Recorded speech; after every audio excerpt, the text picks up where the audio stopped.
Hello, I'm Ramin Karbassioun of WEIU. On June 1st, 2024, a night dubbed the greatest night in Eastern Illinois Panther athletics, four legends of the Panther gridiron returned to Charleston. 1978, 1986, 2002, and 2013 were the final years for Mike Shanahan, Payton, Tony Romo, and Jimmy Garoppolo donning the blue and gray after leading the Panthers to countless victories, conference championships, and yes, one national championship. Throughout this nearly 80-minute Q&A hosted by Brett Behrens, you'll hear stories and also see many statistical graphics on screen on these four Panther football legends, on their accomplishments at EIU and the NFL. And now, Eastern Illinois Panther Athletics and WEIU present EIU Road To Success from Groniger Arena in Charleston on June 1st, 2024. Hey guys, how we doing? I love it. Hey, Tony told me earlier we had a little media avail here, and he goes, you're not gonna have to MC. Sean's gonna take care of it. I said, okay, that's great. We felt like, honestly, when we came here, we thought 20 words was about what you're gonna get. That's all I need? Well, let me get my 20 in here. Let's start with this if we can. You're at 8. Oh man, I'm in trouble then here. I am in trouble. We're labeling this an evening with champions. You guys are our champions here tonight. There's so many accolades between you guys. But I'd love to start, yep, fantastic. Super Bowls, it all started here in Charleston. You guys each have a story of how you got here, but I'd love to start with just each of you. Sean, you can't go first because you're just gonna take all the time. So Mike, hey, use your mic here, guys. Mike, we can start with you. Your road to success started with Eastern, led you to Super Bowl championships. How did this road at EIU shape who you are today? Anytime you come into a situation like I did, I had one full scholarship offer, and that was the Eastern, so I didn't have a lot of choices, to be honest with you.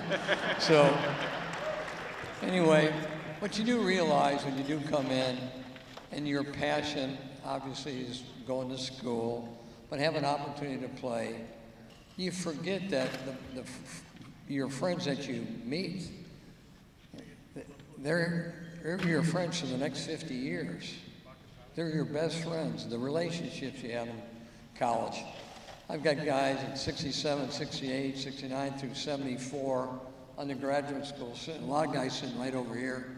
The best friends, and you've been friends for 50 years, but you don't get a chance to spend a whole lot of time together.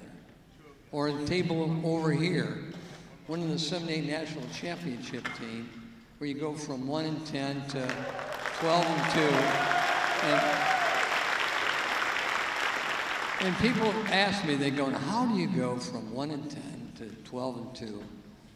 And I said, and I started thinking about it, and I said, you got to have, number one, you've got some talented guys, but you have to have a team that's built on guys that are unselfish, and that's what we had. We had a group of people that played together that would give themselves up for the other guy, and they would finish practices the right way, and we did things the right way, and we had great leadership by our head coach, Daryl Mudra, and I want him to get recognized for doing something that I thought was impossible at that time. He said, Mike, I think we got a chance to go to the playoffs. I said, Coach, we hadn't had a winning season here in 17 years, and you think we got a chance to go to the playoffs? He said, Mike, I do.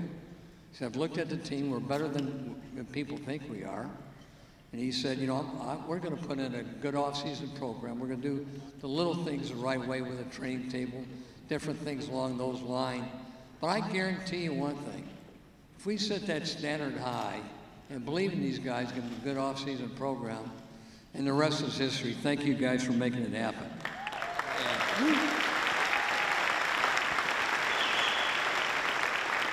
Tony, what about you? How's your road to success started at EIU? I wish I got a full scholarship. Mom and Dad, thank you for the first few years. I went to Eastern because it was the highest level I could play at. I wasn't as good as these guys coming out of high school. Obviously, I'm way better now, but at the time,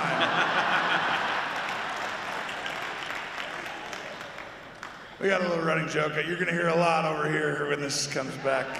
This is probably not what I should have done because this is going to be fired back at me. But I had a partial scholarship, and when you guys saw earlier, a really cool surprise, Roy and Patty Whitkey, who showed up. Not everybody understands how instrumental people like that are in changing programs or in shaping futures, you know, of whether it's my life or EIU's program. But you talked about Mudra, right? Bob Spoo, Roy Whitkey, these guys, I mean, legends of legends around here. And when I came here, I had a more scholarship offer, but it was Division II. And Division III, they can give you full scholarship. There's no actual scholarship, so it's kind of like, we'll give you a lot of like grants and things and call it like kind of a scholarship, but I just wanted to play at the highest level I could. I wanted to go against the best competition that I could. And so I came here, you know, believing in myself, I guess you could say. In some ways I might have been naive, but when I look back, I mean, Eastern shaped almost everything, you know, at the beginning, because in my first year when I came here, we have routes on air, we call it. I'm a quarterback. And so you got sometimes 3 guys, sometimes you got 8 quarterbacks in college. You know, when you get there, it's just like everyone's coming in. I'm obviously the guy who has the least amount of scholarship money, but I would go 6th or 7th in the line, and you've got a great receiver who they shuffle through. It's just me throwing to a receiver out there. Routes on air, we call it. And whenever one of the top receivers who would start would show up, and I'd get up here and be like, oh, I'm not going with him. Next guy, back up, come on over here. And it was because I wouldn't actually throw a good ball. It'd be a knuckler or I'd miss him and he'd be like, it's a wasted rep. Well, after my first year,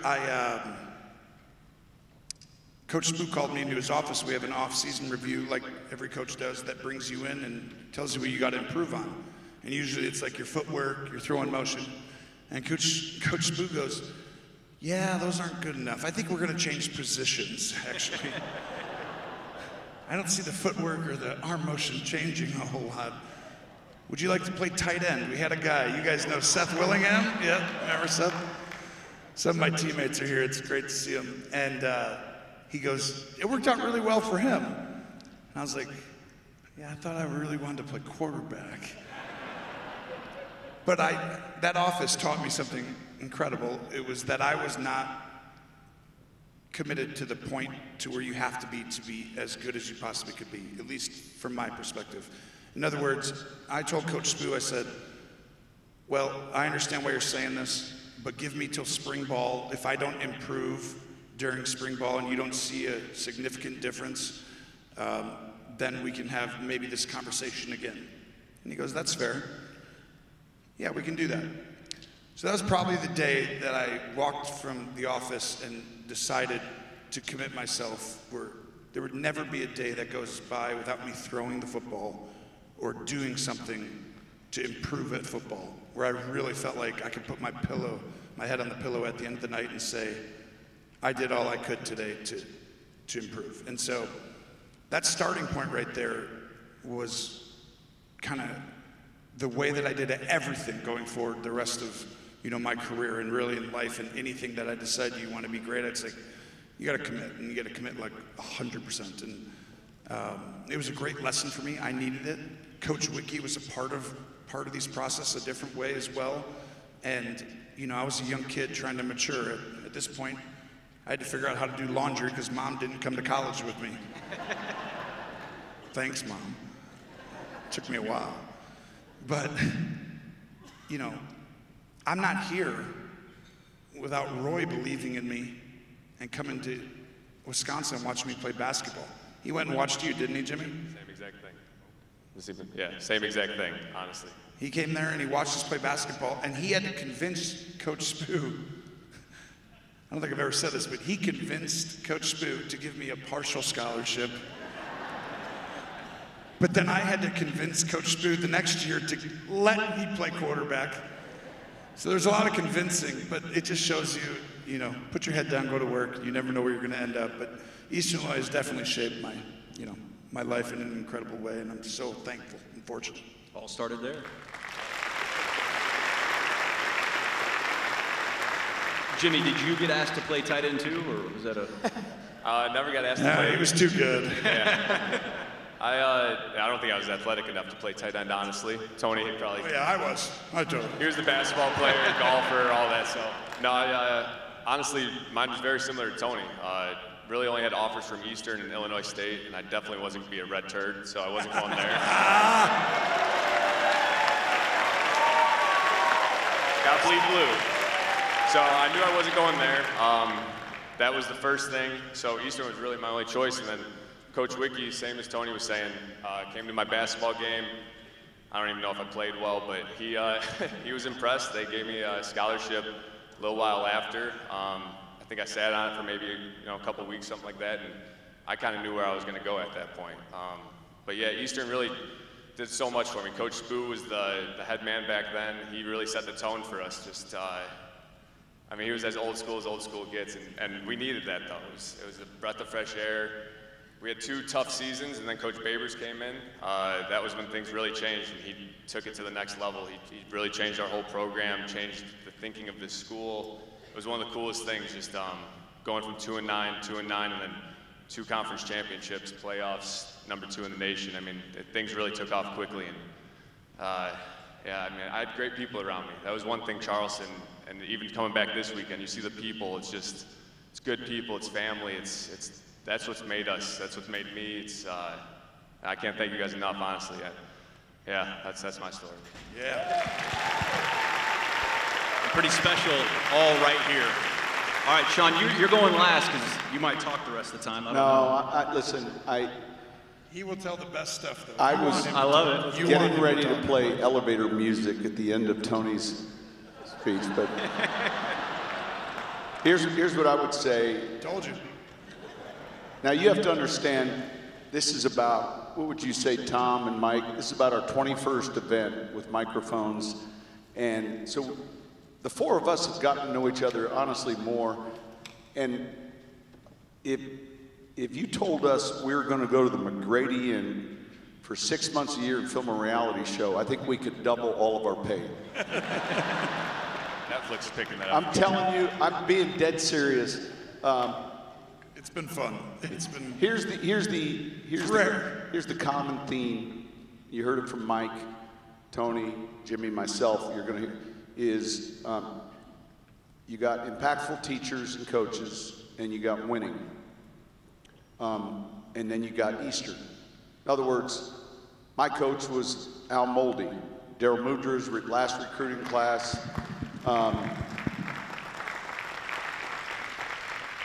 But this story keeps repeating itself, and it has 2 things in common. It has the university that we can't ever take for granted, all right? It has this living thing, and then it has people that have taught and impacted all of our lives. Now, my story coming here, it was different. I had a lot of scholarship offers.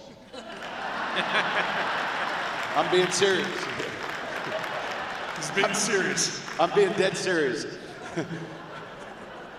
And I'm going to go to Southern Illinois, and I come here, but I come here, listen, I come here and we get snowed in. So the NC2A back in the 80s, you could arrive and then you had to depart the next day. So you had an overnight visit. That was an official visit. You got one of those. And we had 24, let's say 25 recruits in that weekend, but we got snowed in. And so we were here at least twice as long as normal. And that recruiting weekend, like 17 of us committed the next week. And it's different now, but look, the other element, because look, I'm coming here on a visit, and I know that they've won a national championship in 1978, and I think I saw some of that game on ABC as a high school sophomore, and I knew of Mike Shanahan, and I knew his story.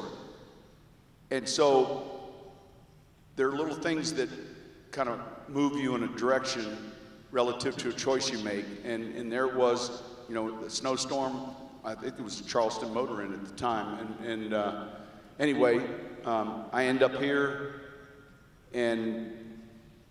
but the theme throughout this whole 3-day weekend or 4-day has been the same relative to Eastern and impactful teachers and coaches. And those are game-changing things that happen. You know, we're moving through life pretty fast. In high school, we're all kind of following, trying to figure out our path. There's confidence gained. Obviously, a lot of adversity, and you overcome that. But man, all of us can think of tough moments here, but man, my memories here are like unreal. And when the plane lands here, for me, I feel like I'm home. Last time I was here was 2013.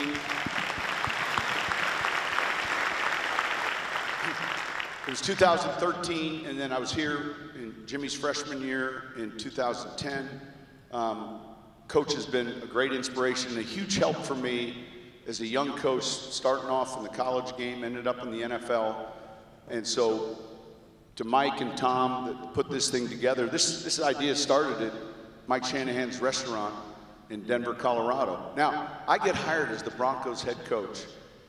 And the first place we go to eat is Shanahan's. And my wife and I, we get a picture right in front of Shanahan's. And I'm like, man, it's a long way from EIU, buddy.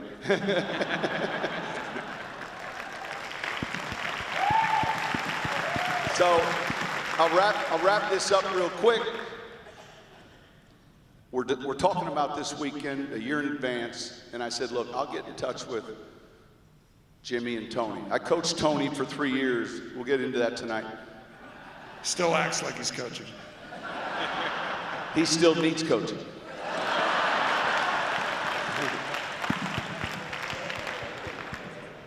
And so I send a text chain out, and I said, hey, this is QB1 reaching out to QB2 and 3.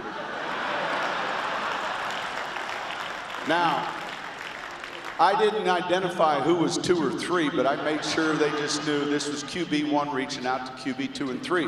Here are your 4 weekends, figure it out. And here we are, and it's been a great journey.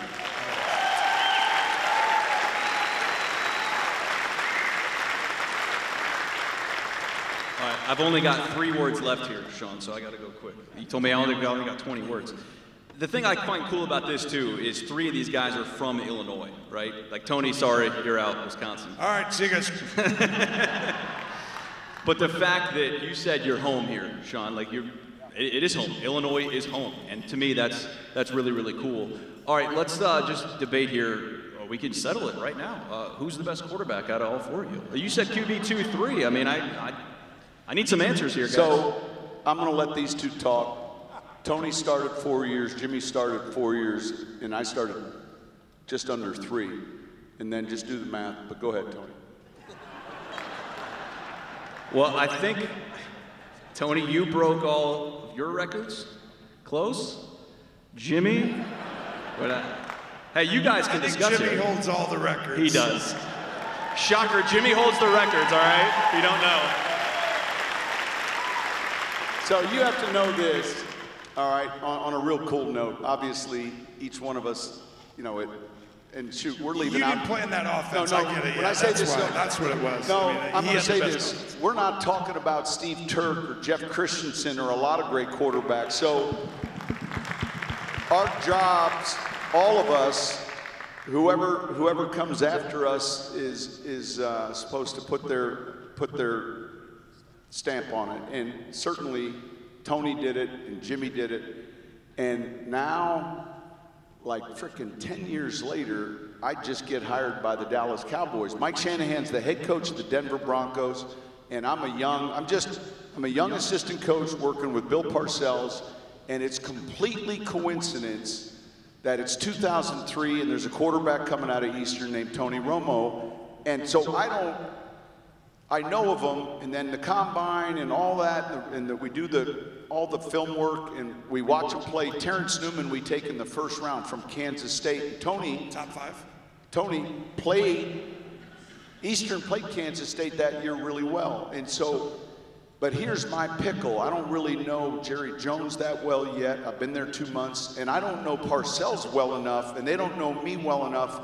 And I'm kind of this advocate for this EIU kid, but the fact that he went to school here is hurting my argument because they think, well, he's just being prejudiced to his alma mater. I'm like, stop it.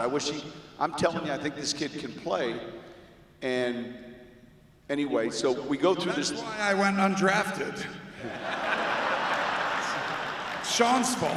Now it makes sense. Thank you, Sean. I always wondered. So the reason this reality show can work is I had to coach Tony for 3 years, and working for Bill, like when he did something wrong, man, it came downhill quick to me. And so this happens. I think there's one cool story that you guys have all heard. We're playing in Oakland. We're playing in Oakland in the preseason. It's year 2 for Tony, and already he's made an impression. And now you had to be careful with Bill. You couldn't be overly, when he said, "What do you think?" You're like, "Coach, I really think this guy's improving." And so Tony's got the second half of this preseason game, and it's now down to a 2-minute drive, and there's actually 28 seconds, 25 seconds, 12 seconds, 11, and he gets up and throws a seam pass to Jason Witten, who was in his class, all right, another great player, and Witten catches the ball and goes down at the 1-yard line, 11, 10, 9, no timeouts, Parcells to Payton, clock it, clock it, clock it. I'm like, Tony, clock it, clock it, clock it. And Tony gets up under the line of scrimmage, and then he just runs a quarterback sneak for a touchdown. And I'm like, and Parcells says, "What's he doing?" And I'm like, "I don't know, but I told him to clock it." He goes, "But he's not listening to you." So it was the last play. It was a walk-off touchdown, and it was really a sharp idea. And I ran up to Tony. I said, "I gotta look like I'm pissed at you, but that was a great job."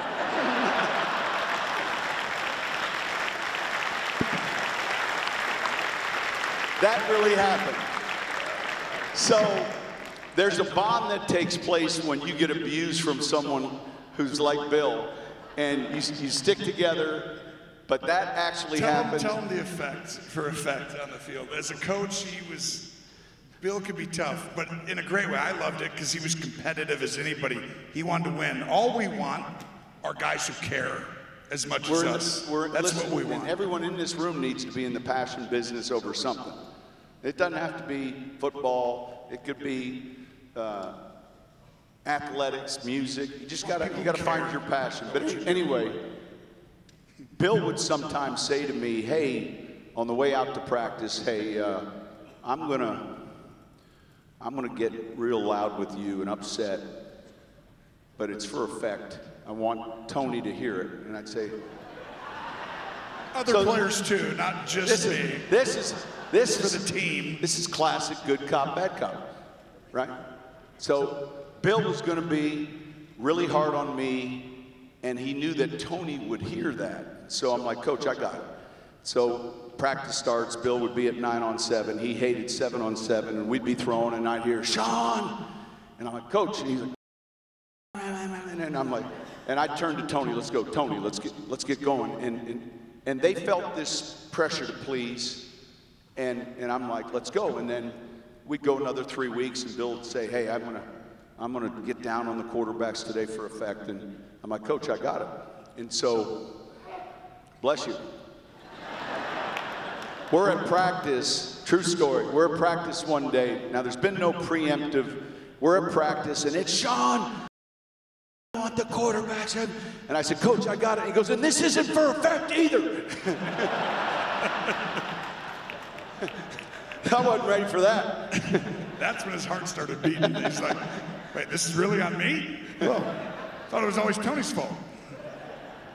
By the way, we could literally go through a million stories and tell you guys. I feel like some part of it is just like, I'm like a fan sometimes. And so I sit here and I go like, not everyone remembers, me and Coach were talking earlier today about some of the stories that it's like, you know, all four of us have never been in the same room, and we've been telling a million different things. But it's like, you got to remember, Jimmy G goes to New England, and he shows up, and he's like, wow, Tom Brady. It's amazing. He's perfect, right? Now, what are the odds that Jimmy G can go somewhere where there possibly might be a quarterback more handsome than him? Let's come back to that. I mean, that's like, That guy was It's old, impossible. that's like 1 in It's a zero. million, There's and no it chance. happened. too. He was old. Yeah. 40. And still more handsome. What's crazy though is his stories about with him and Belichick. It's insane. Coach Shanahan was around when Joe Montana and Steve Young were playing, and not in a negative way. I'm saying, like, my gosh, I want to ask you everything. Like, how did you not put Joe Montana back in? He wasn't good enough? Like, it's crazy. We hear the story all the time. Bill Walsh sitting there going, guys, I just don't think Joe's playing good enough football. We should probably go to the backup. I'm like, it's Joe Montana. Jimmy G, I bet Belichick, I don't know about this Tom Brady. What do you think? He's pretty good too, but it's Tom Brady. So Then he got traded. So anyway, I'm still thinking this is probably what the owners of the Broncos are thinking. It's like, but it's Sean Payton, but now we got to replace him. But he's not gonna, because Sean, that was a joke, didn't work. Supposed to laugh there. Sorry, Sean. But I'm telling you, Got a good contract. we talk about it all the time. There's like 4 or 5 ways to win in the NFL. One of the biggest decisions you'll ever make starts at the top from ownership, the GM, and the head coach. These guys change cultures. Wilkerson, are you here? Coach Wilkes? Stand up. Stand up, Wilkes.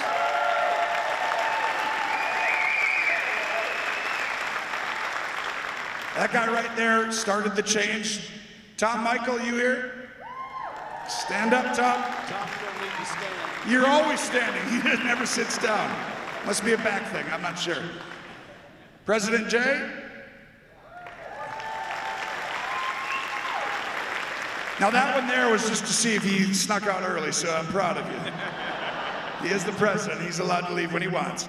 However, he works his butt off just like these other 2 guys. And I'll tell you, the synergy between these 3, going through the meetings, talking and everything, this program's going to turn around. Last year, you saw the start of this. Now the expectations move up. That changes things. But whether or not we go 11-0 or 6-5 or whatever, the trajectory of where we're going, we've seen it before in football, all of us. We know this is the right team, and we got the right guys in the right positions for this to go there. Hey, Now, everybody here has to give us $100,000. no, And we Tony, should win And on a 7 serious games. note, Mike said this when we pulled up. Someone asked him, Coach, what are the facilities like now? And he said, man, his vision or memory in the 70s of what they were and what they are when he sees them now are like unbelievable. And then I think about what I saw in the last 3 days in just the stadium and everything clean, bigger, brighter, much, much different. And Tony, they get better, and then Jimmy, they get better. And this is important what I'm going to say. We have to get past, well, this was good enough for us. Because you know what? If we're not moving this way, then this, all the stuff we're discussing. We can win the national championship. So I know what was good enough for Mudra and Shanahan and Payton and Moldy and so on. But all of this, look, we didn't come here to get 5,000 photos and have about 15 different meals without getting, we gotta look 15 years, 20 years forward and say, where do we want to be? And it's going to take everyone. And so, not just tonight, but the three that Tony just mentioned are going to announce and talk about some future goals. And they always startle people because we all don't necessarily jump at change. But if we don't adapt, we die. And so it looks great coming back here. I don't know what the Stews is. It was EL Crackers. Stews is awesome. Stews is a great time for those who know. Yeah, Stews. I got it. Stews. But, you know, more importantly, we leave here and you freaking change the name of Crackers. You burn down Mothers.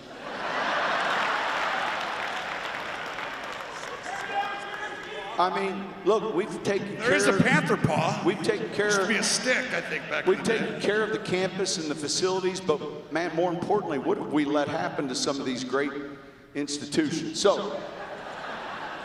I feel like we're off a little bit where we were going. We're gonna have to raise some money. It's gonna take everyone. Well said. Hey, I feel like we're going in the right direction. Jimmy here. G, go ahead. Well, You guys are emceeing this thing, man. We're going to get some questions here from everyone submitted. David at table 19, what was your favorite place to go in Charleston? Jimmy?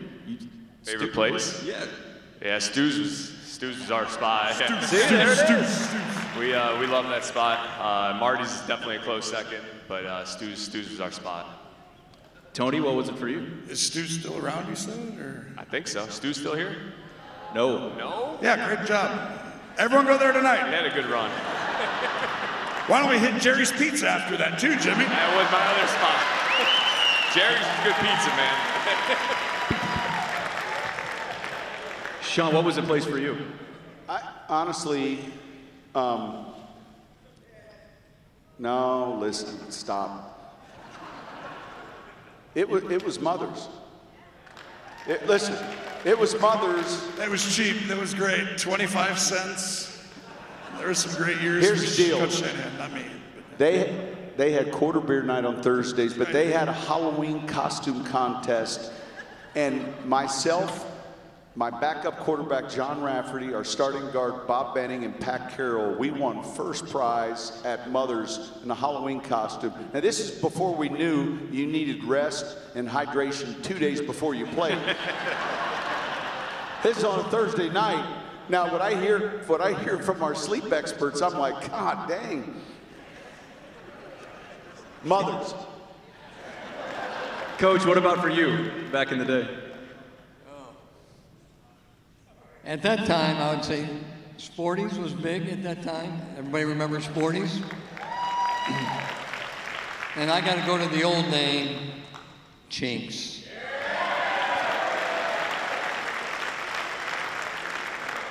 That's the fun times right there. Obviously, the games are important. Maybe a little different now if you're playing than it was back then. Sleep experts, everything else.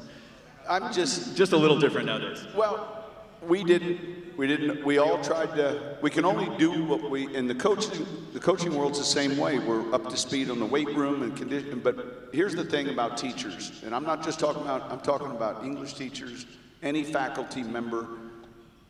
We are never like stationary, or you're constantly learning new techniques and new things to evolve.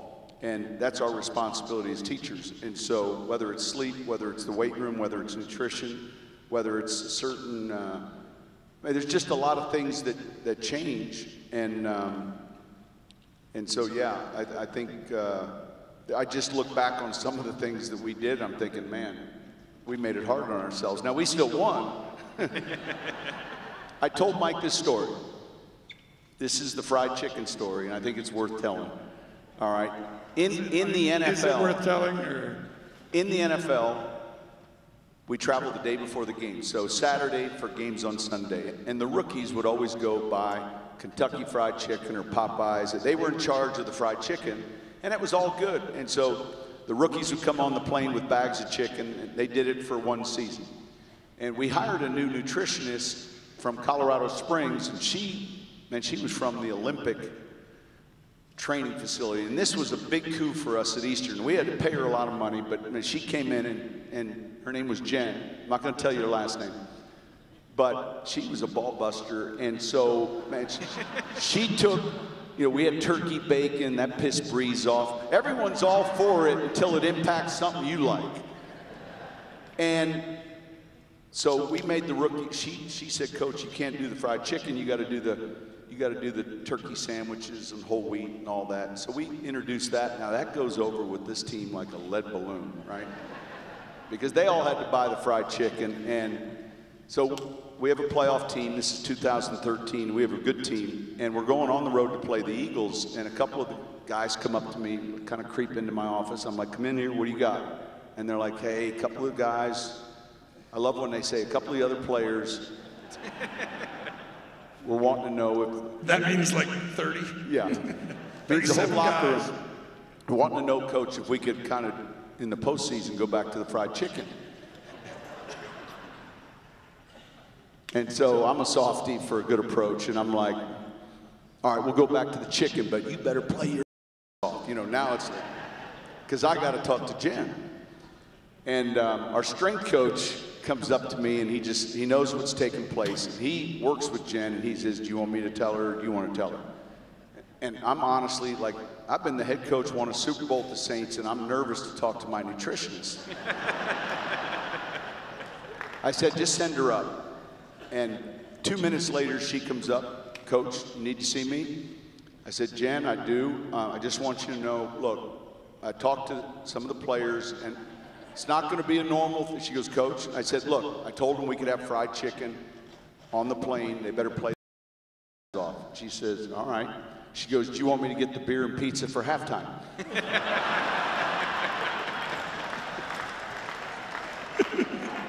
I said, we don't need beer and pizza for halftime. What about on the plane after? Yeah, look, on the plane after, they can eat what they want. Okay. He doesn't talk about the all plane after after. that. Yeah, that's outlawed to discuss in public. Jimmy, I want to get your take here. You graduate from EIU, you have this historic career, right? You get drafted by the Patriots. What's your first moment like with Bill Belichick going to the NFL and now here you are, right? Second round pick? Yeah. I love Bill because I get to interview him and everything, so I sit here and I'm like, oh, this is great. Yeah, I got some good Bill Belichick stories. We want to hear him, Jimmy. Yeah, Bill's a real nice guy, very soft-spoken guy. You know, yeah. Shocker. My first OTA practice, scared, you know, out of my mind, don't know what's going on, fumbling snaps left and right. Tom Brady completed every pass except for 2. I'm thinking this guy had a great day. Like, man, this is NFL football. We went into that team meeting after practice, and Coach Belichick for at least 15 to 20 minutes, we were watching the film, we were watching the 2 plays of incompletions. You think you're a superstar? You can't complete a 5-yard, and it's pouring rain out. That's terrible. And I'm just like, what the hell is going on here, man? Yeah, it's like 2 incompletions on the day. He was getting torn apart, and that was kind of my welcome to the NFL moment. I was like, all right, you better not incomplete any passes. Like, and yeah. Tell him about, excuse me, but when you go to the NFL, you are so nervous early on. So nervous. The snap became incredibly hard. It's so hard to describe to people. But just getting under center, the entire team is watching you, and it's your first chance, and you're like, forget about the play. How come just getting the ball from the center seems really difficult right now? Especially when you never did it in college. I'd never take a snap under center until the NFL. So he doesn't do it, and he goes, and Belichick's like, all right, Jimmy G, get up there. See what you got. Get under center. And he's like, oh, where do my hands go? Honestly, it was pouring rain. This was probably a week after that practice, but pouring rain. Me and my center, Brian Stork, who was a rookie with me, we couldn't get a snap. We fumbled 2 that practice. Worst feeling. Oh, maybe worse. Maybe worse than the whole 22 hard. guys are looking at you like, what the heck, man? Like, we can't even run the play now because of you. And so it's a very belittling moment. But to make it even worse, Coach Belichick makes you take a lap, you know, around the field. Everyone's watching you. And then we had a makeshift hill, and he took me in the center at the bottom of the hill in the pouring rain, made us take a snap, sprint up the hill, come down. 5 yards, move it up, sprint up the hill, come down. And we did that for 30 minutes after practice. And it was, all right, this is the NFL. So he learned how to take a snap. Tony's first snap issue. This is better. He's a rookie. I'm his coach. Heat for Tony means heat for Sean.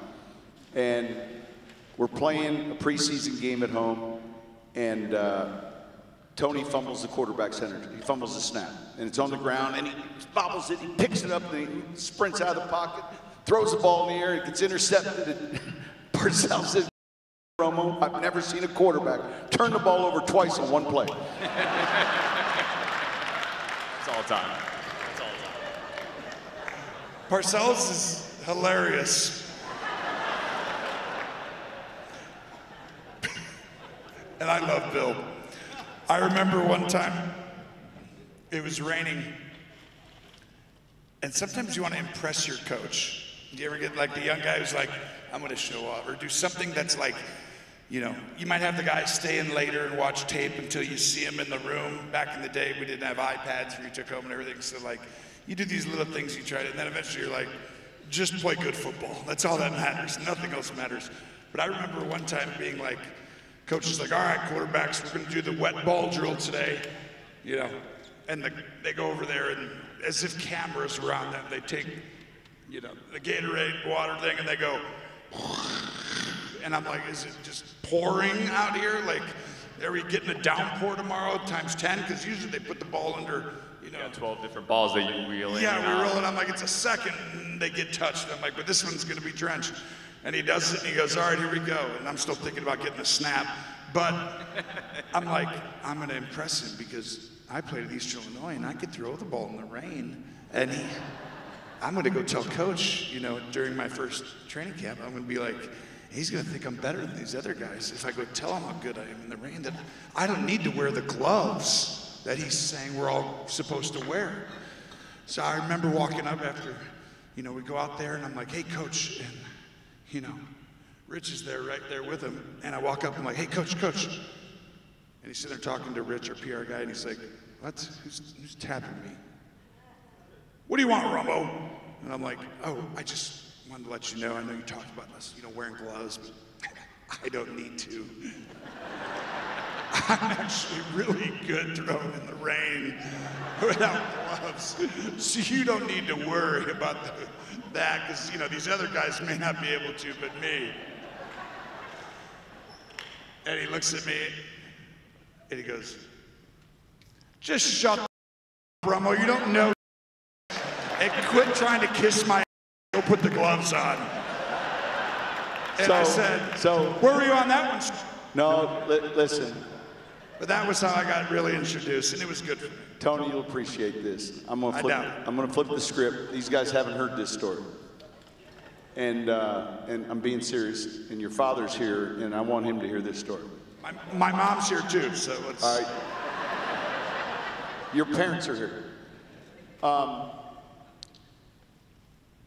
There was a strong belief that we had our guy in the building. We had some veterans. Tony's second year, we had Vinny Testaverde. Tony's third year, which is going to be my last year, we have Drew Bledsoe and Drew Henson, Chad. But there's a strong belief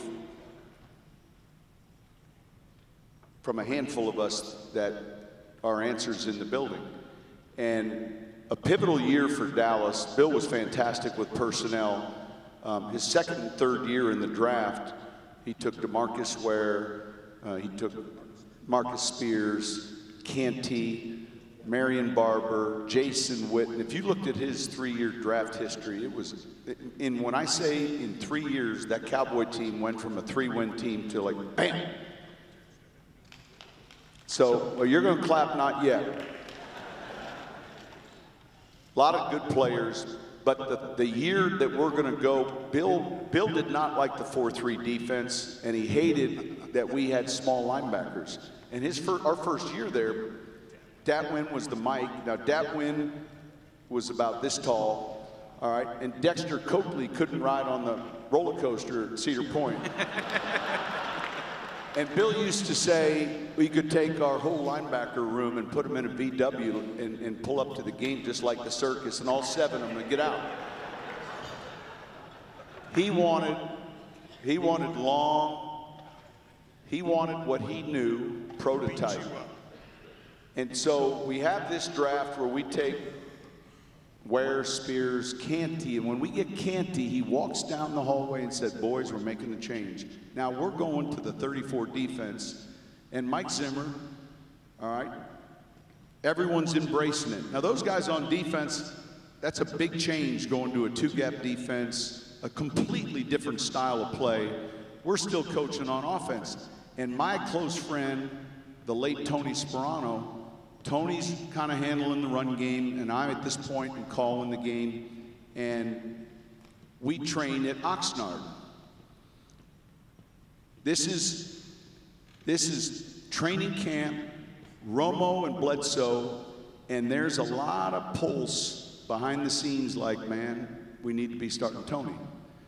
And so we have, when you go to training camp, you only get one scrimmage. It's a Hall of Fame weekend. And typically, Coach, and you know this, your one offense would go against the twos, and your two defense would go against the ones, and you might start it at the 25 and say, we're gonna get 12 plays, flip it, then we're gonna start it at the 40. You're gonna get 80 snaps in this scrimmage. And if you're coaching on offense, you certainly want your ones to have success. And if you're the head coach, which I am now at this point, I want to see my one offense have success and my one defense have success. But if we get one of these twos beating the ones as a head coach, we got a problem. And all the media is there, and this is the great unveiling of the 34 front. And so Tony's running with the twos, and they come out,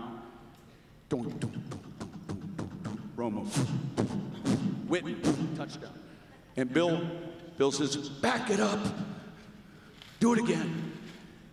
And so we go down the field again on offense to score a touchdown. And now Bill is, Sean's not the head coach. He's like, this is great. My twos are kicking your ones, but I'm just the offensive coordinator. There's no better feeling as the offensive coordinator. So this day ends 80 snaps, 2 touchdowns, and a field goal from the two offense, Tony Romo. And the unveiling of the 3-4 was like the Hindenburg went. And the next morning, now Tony Sperano, that was a night off. Tony Sperano and I took an Uber into like Santa Barbara and drank beers, and we were like, woo! All right. The next day, Bill announces we're going to have another scrimmage on Wednesday, and it was like, we called it the famous do-over. I'm like, what? Like, we're playing a preseason, we're having another scrimmage. And it was that weekend that the minority went to the majority as to who the starting quarterback was soon going to be in Dallas.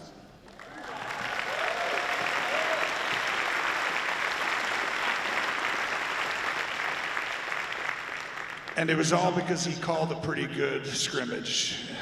Great play calling, that's where it starts. But honestly, it takes everybody. That is the truth. Everybody in here knows it takes everyone around you. It's never just one person, so I was pretty fortunate. MC, what do you got? All right, Tony's up. His name's on the building, so he gets his question answered here. Are you grooming your... Jimmy's going on the building? Jimmy, you're going on the building, right? We did this deal, Tom. How much did he pay? $100K. Here's what we figured out. Can we get Trent up here? We get that auction going? I'm trying to figure out, like, I'm pissed that Romo's jersey's retired before mine. He was upset. He called, he's like, and I realized, I did this like 20 no one years said before you got to give the $100K, and I'm like, well, I'll write the check there. So the other day, we're all in the press box looking out over the field, and we've got, man, Coach Spoo and Coach Shanahan, and we got Jersey here, Romo, Payton, and I'm looking at, like, frickin' Jimmy Garoppolo taken in the second round, still playing, and I'm like, yeah, he hadn't given the $100K yet. That's what it is. I got to write the check, man. So here's the deal. We're not fundraisers, but we're already up $100K. And we're gonna do a lot more than that tonight, but you're gonna see this guy's jersey dangling pretty soon.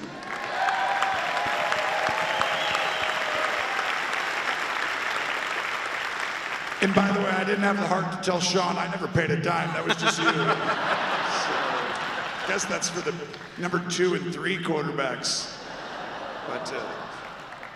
But All I was waiting for that one. Yeah. Tony, you got 3 sons. So Tony wants to know, are they coming to kids. EIU, or are they going to be Do the right quarterbacks thing. here? Just be good kids and eat your vegetables. Yeah, are they going to come to EIU and be quarterbacks? Are you grooming them to be quarterbacks? I mean, as a parent, I think anybody here knows if they're lucky enough to play in high school and be good, that's special if they're lucky enough. But my job as a parent is, I really feel like, to cultivate an environment to allow them to do whatever, right? Yep. Whether it's become anything in any profession. So I'm not trying to make them this or do that. Romero, can I interrupt? No. That's my dad. I've been to Tony's house 3 or 4 times, and I've seen 6-year-olds on a TrackMan with a beautiful golf swing. He's never been to my house. Just I have. You showed me the video. There was a video. You showed me the clubhead 3 or 4 speed, times at the and I'm house. like, Tony, he's 5 years old. Look at the clubhead speed. And I'm like, so he's not grooming them to be quarterbacks, but somebody's going to golf, and that group. It's pretty good. Tony, I think you might have the best golfer up here. I don't know, Jimmy, do you play?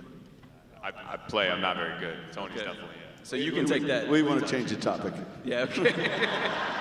QB1. Hey, I'm going to say this. Mike's gotten better. No, I saw him last time. Mike was a heck of a golfer. The 2 over here, we weren't golfers, but those 2 were golfers, and that's the truth. Good start. All right.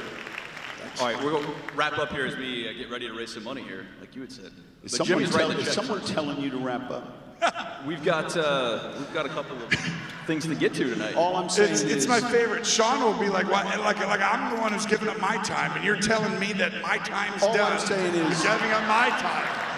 Look, It's one of my favorite things because he's literally like, I like this. we Keep took going. 5,814 photos, He's not exaggerating. It's close. and I think you guys would enjoy this segment more. I just want to make sure someone's not telling you to wrap up. Well, how long do you want to go for, Sean? I just want to. You didn't check off all your things. We got a lot of questions here. I don't know If we're gonna get anybody time wants to all of them. leave, you're allowed to, but Sean will be staying. Keep going. I mean, it might be midnight, Sean. I don't If know. you're going through Brett's checklist. Go to your next question. So whenever you're ready, go, but it could be a little longer, it could be a while, but that's kind of what you're saying. Let's just keep going. When you're ready to leave, get up and go. We've got we have instincts, and we know when it's beginning to wane, and it's not waning yet. Like that.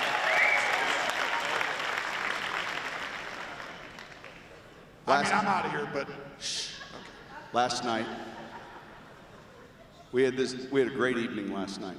Man, I'm telling you, there's too many people to thank, and the van's pulling back at the McGrady Inn, and it's 10:45, and Jimmy G, he needs his beauty sleep. Midnight. It's 10:45. he keeps saying, like, Jimmy G. Time keeps it going was back. almost midnight Yeah, for it us. was going to be 9 It p.m. wasn't 9 o'clock. It was like 11:30. It's 11:15. We were tired. And there goes Jimmy and Tony. Now, Mike and I decided it's going to be a Benjamin Button evening. We're going to flip the script, and we go out. I don't know when we get in. And then this morning, I hear 3:15, and Tony's talking about a nap this morning. Sorry, I got my full 6.5 hours last night. My bad when you guys got 2.5. The point is, everyone here, I felt you want a little bit more, so let's keep going. Let's go. I love it. I love it. All right, Mike, let's hear from you on this. Jeff at table 50, who was your biggest influence at EIU, and what were their words of wisdom that you've carried with you? After I lost my kidney, going into Yeah, you want to share that a little bit for people that might not know? This man almost died at EIU. It was my second year. It was spring ball. I was running an option plane, got hit on the side, got the wind knocked out of me, and wasn't feeling very, very well. I urinated in a trough, and the trough was a big trough, and you got about 6, 7 guys urinating at the same time. I come up and I urinate, and mine is bright red. And they all start laughing at me. And look at Shanahan. Can anybody do that? I'm not feeling very good. I have no idea what just happened. I decided, because it's kind of spring game. We're going to party that night, so I'm going to go home. I'm going to relax a little bit. My roommate comes home. He winds up taking me to the hospital, and I lose my kidney. And that evening, unbeknownst to me, because you wake up, and they give me last rites. So my playing career is over. So I'm saying, oh my God, my playing career. I mean, that's the only thing I thought about is coaching. I wanted to coach, but I'd be a high school coach, a college coach. I said, I got to at least start for 3 years to have a good chance to be a head coach. And that thing was gone. So anyway, I was, obviously you're down in the dumps. And so anyway, one of the coaches says, hey, we're going to go to the Hyatt Regency Hotel in Chicago. We're having a clinic, and Bill Walsh is speaking. He's a kind of the key speaker. And he had he'd been at two colleges, Stanford and Cal, 3 years apiece. And he was in the NFL with the Bengals for 6 years. Very, well thought of. And he started talking. He says, who? And there's like 1,000 coaches out there. He says, who wants to be a head coach?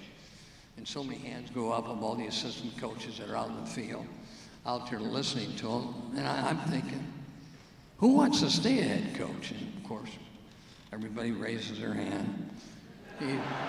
He said, the one thing you have to do is you got to win. Do you guys understand that? And I said, man, okay. And he said, let me tell you how you win. He said, I've been coaching now for 12 years, 6 at the collegiate level, 6 at the pro level, and actually 2 years is kind of like assistant head coach and head coach of another league. But he said, I've got some experience. But he said, I can guarantee you one thing. If you can't coach every position on the team, that you will not stay a head coach, because once you have success, they're going to try to steal your coaches. And I said, well, that makes sense. And he said, if you don't know what you're doing from an offensive and defensive perspective, you got no chance. So I started thinking, the only thing I really know how to do is coach the quarterbacks, and I have no idea on how to coach those other positions. So, man, I've got a lot of work to do. So it's one of the things that, for me, I learned at a young age that for the next 3 years being at Eastern, I just tried to learn to coach every position. And I said, what a great opportunity for me. That is amazing. You don't understand, he's going to keep going, but the amount of coaches that I talk to, and you know this, we talked about it earlier, who don't know. They know their position, or they know this one thing in this area, and then everyone is another coach who does their job. That's great. But the better you get and the more you win, they take those coaches, and then you got to hire someone who's not quite as good as that person. And if you don't know that person's position, like how to coach that person and that position group, well, you ain't going to be a head coach as long. It's one of the great things he said, and I'm like, that's what makes him incredible, is that he had to go learn every position on the field. That's almost impossible. That's Mike Shanahan. And the reason why I mentioned that story, just kind of give you an idea that, sometimes when bad things happen to somebody, it's a blessing in disguise. And for me, to be able to get that lesson at a young age from Eastern was a blessing in disguise. And obviously it's helped me do what I do, but at the same time, you go back and you're going, was it really a blessing? And I'm going, it was, because, everybody has setbacks, different setbacks. And at the end of the day, you say, you know what? Are you tough enough to work through it? Because, there's highs and lows in every profession, but you got to be strong enough to fight through it. And if you want to be successful, I don't care what you're doing. If you don't have that attitude, you'll quit. Anyway, that was a great lesson for me. And that all started learning all those positions right here in Charleston. That's pretty cool. All right, Tony, I got to ask you, because I'm a broadcaster myself, you got any makeup tips for me? I got to put on my own makeup. You got someone to do your makeup for you? I think the best thing is just whatever Jimmy looks like, try and copy. Yeah, there you go. That's right. It's been all weekend, man. I'm not exaggerating when I say, I was trying to go to the bathroom before we came up here, and there was 100 people in there, so we ran outside. we're lucky enough. Drake's, thank you for having the RV. Oh, yeah. Steve, Mary, where you guys at? Thank you. And I go out there. No one follows me. I come back in. Jimmy's like, I'm going to go to the bathroom. And like 6 girls are like, I'll help you. My gosh. I know I'm married, but I mean, at least like open, like walk kind of halfway. I watched that happen, and I was like, damn. It's not an exaggeration. Summer, I'm talking to you. Anyways, back. D, you didn't do it. I'm proud of you. Your husband was there. Coach, I have a question for you. Did you make it to the party after the hospital? You said you were going to party. Yeah, that is true. You're like, well, after I was peeing and I lost my kidney, we still had to go party. But and then he said something like, they read me my last rites. And it was like, I still had to party, and I'm still going back to the 2 days before dehydration thing. It's like, I don't know. Back in the day, was it different? Did you party that night? I tried to make it, but I fell asleep, so I didn't make it, yeah. That's why we got it in tonight. I mean, Coach is going to be falling asleep down there. No, listen, I'm going to give you my, so past Eastern, I'm becoming a college coach, and at this point, Mike is now a head coach with the Broncos, and I get hired as a young assistant in 1997 with the Philadelphia Eagles. And at that time, the league in colleges were on beta. In other words, so you needed a physical tape. You could copy beta, and John Gruden. You're losing them. Tell them what all that means. So because Jimmy's like, let's go back. All right, you ready? You ever hear of CDs? You got iPads. Let's go back. Get back toward the 8-track. 1970 was the 8-track. 80s were the cassettes, and so the pro film in the 90s were these beta tapes in and out. So that's how it was. You put the 8-track in. So I was in charge of cutting up each weekend Mike Holmgren at Green Bay, Mike Shanahan at Denver, all the West Coast coaches, but not just the West Coast coaches. Like, there's about 4 elite films that we got to watch every week. And as a young coach, you're wanting to learn, and so you're wanting to bring a contribution to the coordinator and the head coach. You're wanting to prove your worth. And there were so many times where I had a Mike Shanahan DVD, and I said, wait till you watch this. Put it in, and he's playing Dallas, and he's putting the running back outside the receiver for the first time to get a man zone read for Elway. Now, I'm telling you, when we saw that, we thought, he split the atom, like, holy cow. It's so true. You don't understand. But there was an empty package in that game plan. And so one of the things about Mike's offenses was, he would move in a direction. Look, if we as offensive play callers can ever get always from the defense, then we're always going to crush that defense. You study all week. He does as a play caller. You tell me if I'm right or wrong. And he waits to find what formation do they always align in man or zone or in this coverage. So Mike, and then you build your thing around. Mike had a game where we saw slot open. So tight end, flex, 2 receivers, and he got a consistent look. So these things. Tight ends over here, 2 receivers over there. Yeah, these things, though, would come up, and it was like, man, this was like watching the best stuff. And then very quickly, somehow or another, we visited, reached out to each other and talked. We were in different conferences, and then we shared this memory. And the first time I was ever on a staff that played Mike Shanahan's Denver Broncos was the Monday Night Football to open a season of the new stadium, and it was the day before 9/11. And I was the offensive coordinator for the New York Giants. We flew out to Denver, and Ed McCaffrey fractured his leg in that game. It was going to be his last game, and the Broncos beat us on that Monday night game. And then we flew back to New York that night. It's late Monday night. We land at about 7 a.m. and pull up, and the plane that went down in Pittsburgh was backing out of right next to us in Newark, and we were at Giant Stadium. I was our coaching staff was at Giant Stadium 2 miles away when the planes hit the Twin Towers. And that was my first memory of being on a field and shaking his hand and saying, Coach, you know, I watched a lot of your tape, and so he was always gracious to me as a young coach, and still always has been, and I always appreciate that. That is nice. That is nice. I'm really not sure why you brought 9/11 in there. That really put a little downer tonight, Sean. It's just what it was. I mean, like, just a nice throw-in. I mean, it felt like there was going to be something. Do we need some humor? Went to work. Can we have some humor real something? quick? So, is someone getting this thing tonight that we signed?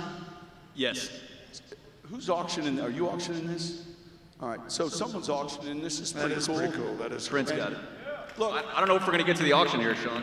no, Tony Romo signed this, number 9. That's kind of cool. Mike Shanahan, Jimmy Garoppolo, Sean Payton, and we were back there talking, and I asked the question. I said, Tony, will you get offended if we all put our Roman numeral Super Bowls that we won underneath them? I mean, I just asked him that question. And what did I say? He said that would be offensive. You didn't ask Jimmy. I said, I mean, no, he was close. I think that's appropriate. I'm okay with it. There's no Roman numerals up here, and maybe whoever bids on this, you can. Sometimes it's just too far, right? Like, it's just a little too much. That's I'm right. not saying this is one of those times. We can count the Super Bowls here. I mean, we can go down the list if you want. Mike's the OG. Oh, yeah. Jimmy G's got 2. I got 1. I've seen some Super Bowls. Actually, now that we think about it, who's been at the most Super Bowls? I have seen a lot of games. Tony, you had 100 million people Possibly watching. called to Tony's people talked at a lot of throwing Super Bowls. touchdowns. Oh, I'll talk there. I'm a big talker on Super Bowls. All right, so are you Too nervous? far. Change the subject. Getting Question. emotional. Do you get nervous? 100 million people are watching you. How nervous are you, Tony? Talking about football, not very nervous. When I'm Super Bowl, actually, though. when you play football, I remember the first time they come in, they're like, what time are you going to get to the stadium? We'll pick you up. You know, the game's at like 4:15. Do you want us to pick you up at like 7 or 8 a.m.? And I'm like,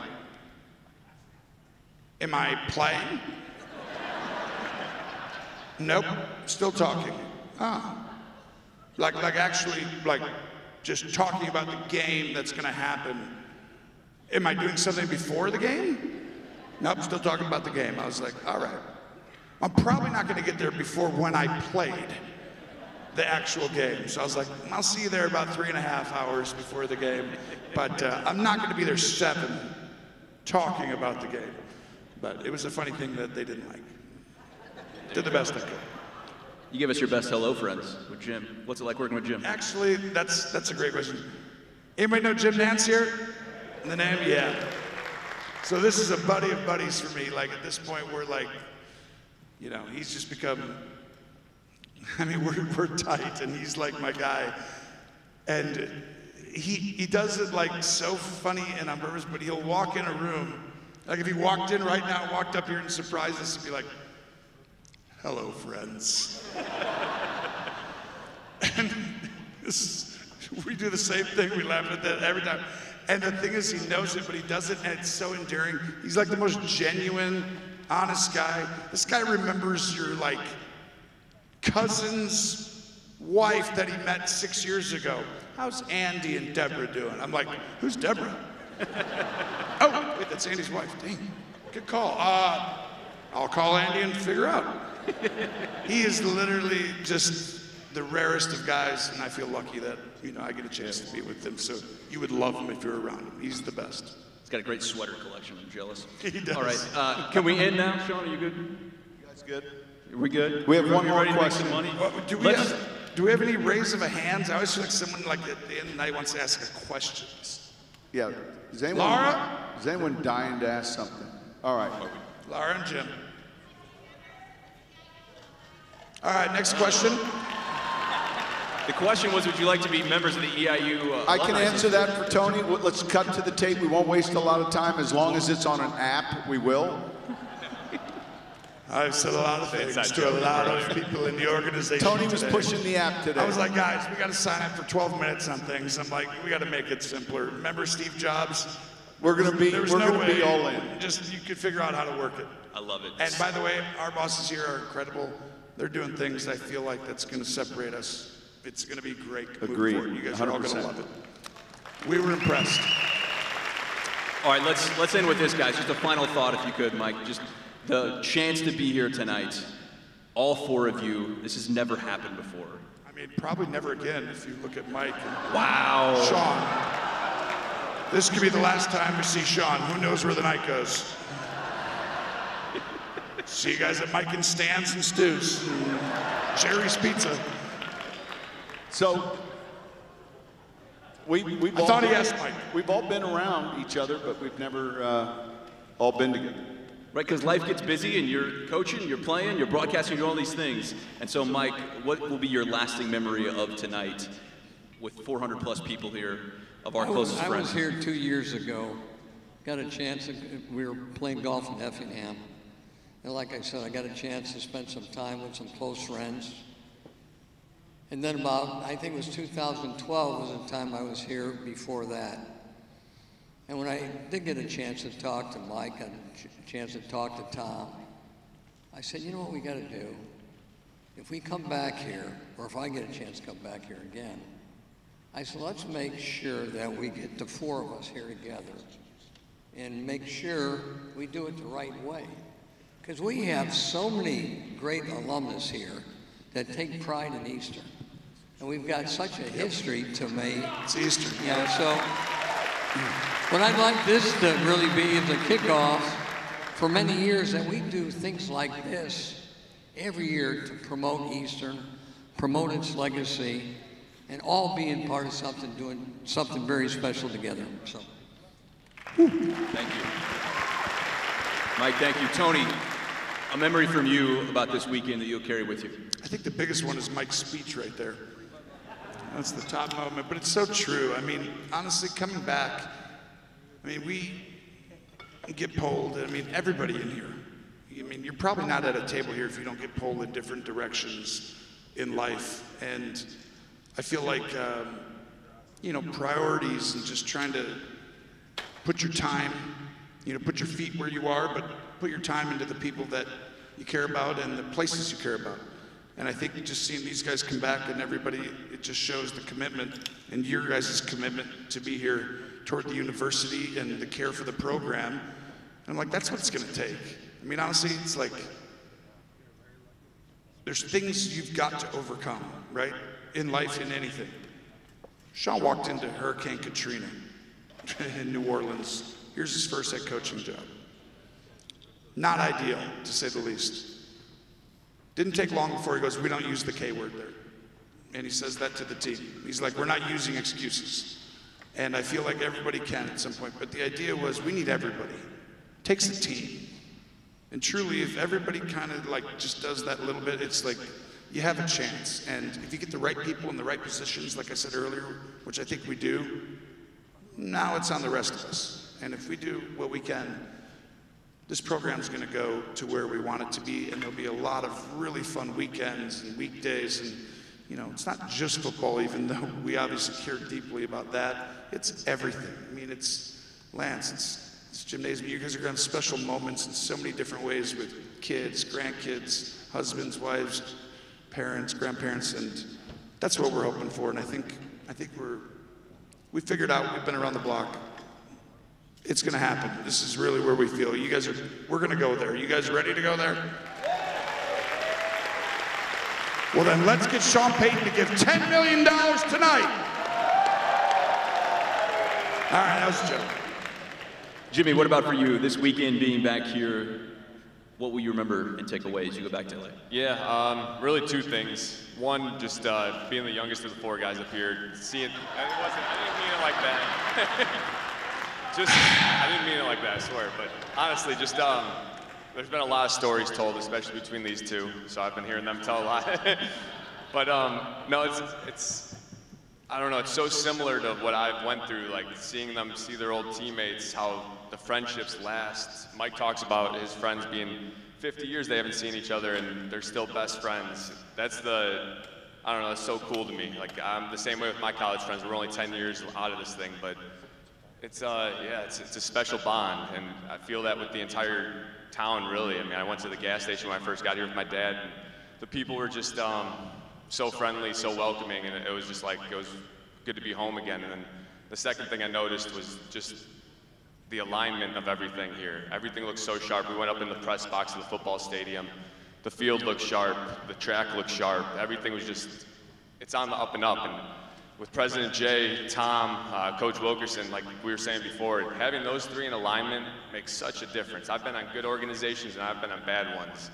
And when you're in a bad organization and people aren't working in the same direction, it looks bad, man. It looks terrible. But when everyone's working in the same direction, pulling the same way, man, together you could do a lot. And it's very evident that we're getting that here. We got that here, and you know, we're on the up and up, and you can see it coming.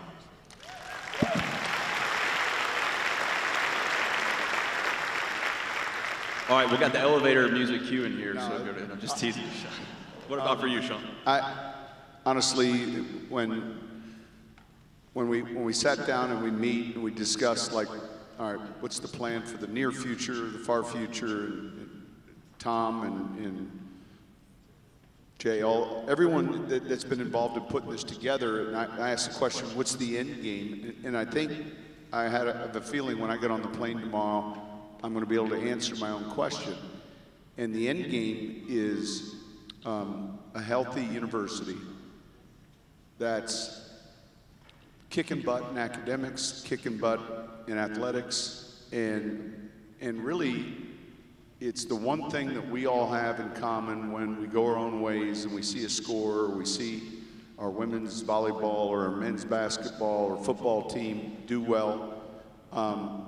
It's our pride for this little place on earth that we call Charleston, Illinois, and Central Illinois.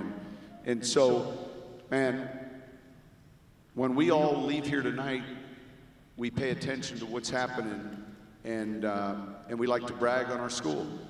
And so, man, it was important to me that a Mike Shanahan went here, and then all of a sudden I'm like, we have two coaches in the NFL, and then we have another quarterback and another quarterback.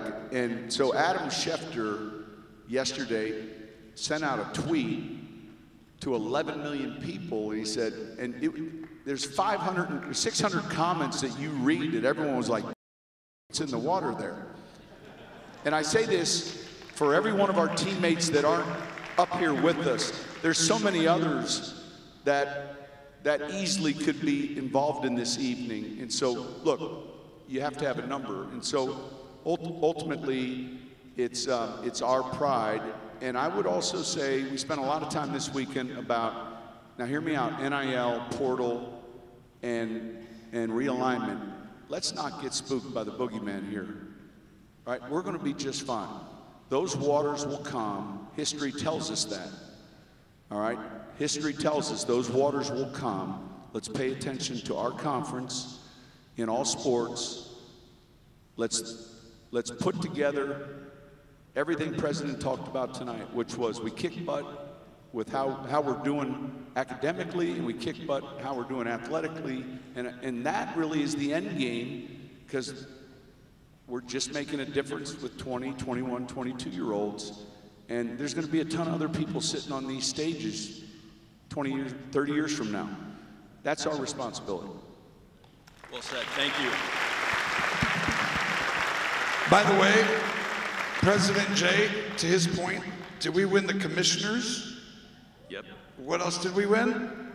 Sportsmanship. This is all for the conference. Female athlete, Thurston, and Hall of Fame entry this year. First time ever, Eastern Illinois history. So that tells you right there. And we're getting ready to retire a jersey. 100,000 away, 100,000. Right. 100K, right to check. There we go. Inflation. All right, hey, let's give these guys a big Thank round you of guys applause. for coming. Thank you so much. You guys are incredible. We're not done hearing from them quite yet. You're the difference. Thank you, guys.